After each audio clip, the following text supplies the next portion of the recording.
आज प्रधानमंत्री जी बोले दिल्ली में आपदा आई हुई है। कई बार उन्होंने कहा दिल्ली में आपदा आई हुई है, दिल्ली में आपदा। आपदा दिल्ली में नहीं आई, आपदा भाजपा में आई हुई है।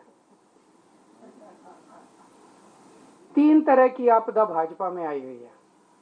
पहली आपदा, भाजपा के पास सीएम चेहरा नहीं है। दूसरी आपदा, भाजपा के पास नैरेटिव नहीं है, उन्हें पता ही नहीं चुनाव किस मुद्दे पे लड़ना है। तीसरी आपदा, भाजपा के पास कोई भी एजेंडा नहीं है इस चुनाव के लिए। तो 3 आपदा भाजपा के अंदर आई हुई है और एक आपदा दिल्ली में आई हुई है, वो है कानून व्यवस्था।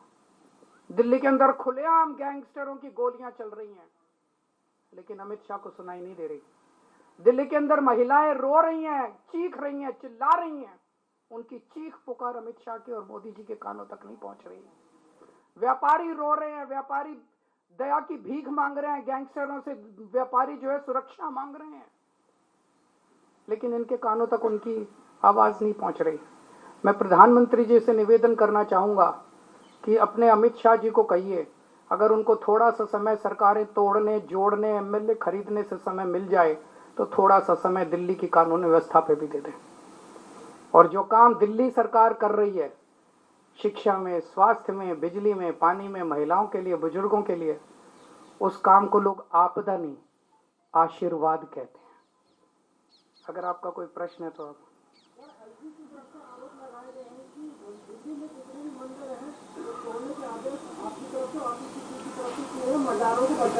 नहीं, वो झूठ बोल रहे हैं। एलजी साहब कुछ भी बोलते रहते हैं। एलजी साहब ने जो आदेश दिए उस पे क्या कह रहे हैं? वो जो 22 नवंबर को आदेश दिए, चोर चोरी करते हुए रंगे हाथों पकड़ा गया, फिर कह रहा पूरी दुनिया चोरी कर रही है इसलिए मैंने भी कर ली।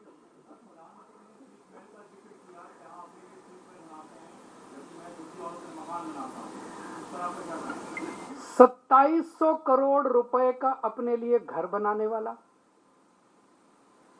8400 करोड़ रुपए के हवाई जहाज में घूमने वाला, 10 लाख रुपए के सूट पहनने वाला व्यक्ति, उसके मुंह से शीश महल की बातें अच्छी नहीं लगती। मैं व्यक्तिगत आरोप प्रत्यारोप में नहीं जाना चाहता, मैं गाली गलौज की राजनीति नहीं करता, मैं व्यक्तिगत आक्षेप नहीं करता। ये मैं भी कर सकता हूं, मैंने काम इतने किए हैं 10 साल के अंदर, मैं अपने कामों की राजनीति करना चाहता हूं, गाली गलौज की राजनीति मैं नहीं करता। प्रधानमंत्री ने कहा कि आपने कोई योजना उनकी लागू नहीं होने दी और दिल्ली में अगर हमारे सामने एक ही मकसद होता है, दिल्ली के व्यक्ति का कैसे फायदा होगा। अगर दिल्ली के व्यक्ति का फायदा, आम आदमी का फायदा केंद्र सरकार की योजना से होता है, हम केंद्र की योजना लागू कर देंगे। अगर हमें लगता है कि मध्य प्रदेश की सरकार ने कोई अच्छी योजना लागू कर दी, हम उसे दिल्ली में लागू कर लेंगे। हमें लगता है तमिलनाडु की सरकार ने कोई अच्छी योजना लागू कर ली, हम उसे लागू कर देंगे। हम इस चक्कर में नहीं करता तेरी योजना मेरी योजना, तेरी योजना मेरी, हम इस राजनीति में नहीं पड़ते। वो लोग कह रहे हैं हमारी योजना लागू नहीं की। दिल्ली की आयुष्मान भारत की बात कर रहे हैं ना, हमने कई बार बता दिया कि किस तरह से आयुष्मान योजना दिल्ली के आयुष्मान योजना कहती है जिसके पास स्कूटर है, जिसके पास कार है, जिसके पास पक्का मकान है, जिसके पास टीवी है, जिसके पास फ्रिज है, उसको अस्पताल की सेवाएं नहीं मिलेंगी। बचा कौन दिल्ली में, बता दो कोई? 1 मिनट, कोई बचा ही नहीं। हमारी योजना कहती है जिसके पास मर्सिडीज गाड़ी है उसका भी इलाज हम फ्री में कराएंगे। बताओ क्या दिक्कत है? हमारी योजना अच्छी कि उनकी योजना? मैं करा दूंगा, आ जाओ, मैं करा दूंगा, मैं करा दूंगा। एक बारी बैठो, मैं कराऊंगा, मैं कराता हूँ, बैठो बैठो बैठो बैठो। इनका एक बारी नाम नंबर वगैरह ले लो जरा सारे। मैं कराऊंगा भाई साहब आपका इलाज, बेस्ट से बेस्ट इलाज कराऊंगा आपका, चिंता ना करो, भाई हो मेरे।